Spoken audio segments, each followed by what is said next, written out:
So I was in a really bad mood, like really emotional. I was thinking I was being tortured and so on, like just really bad emotional tsunami. Then I saw a post by a friend where he posted, first off, his profile picture, he looks like a complete douche. And I mean this in a good way, like a comical douche, kind of like Mr. Bean. And he posted, the album Lucky Old Son by Brian Wilson, which if you don't know is a shit album.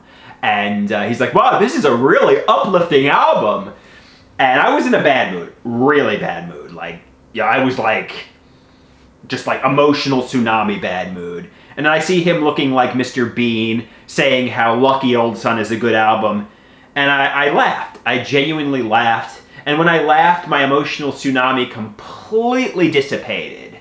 And, I was actually in a good mood. Like the comedy actually completely made me do a complete 180.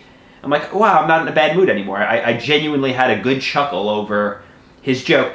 So I think that's why comedy is great, because, I see a lot of people who do, mean things, evil things, mean-spirited things.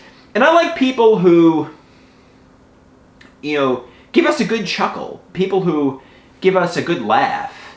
Because it really lightens the mood. I browse TikTok, for example, and I'll see posts, mental health posts. I'll see, dark and depressing posts. And then I'll see a post about like some guy doing dad jokes. And the dad jokes are lighthearted. They're not very serious. It's just silly, mindless humor. And sometimes that's needed. Not everything has to be about mental health, anger, revenge, hate. Sometimes the best things are just a silly, lighthearted dad joke, that just makes you laugh hysterically and to get your mind off of the dark and depressing stuff in the world,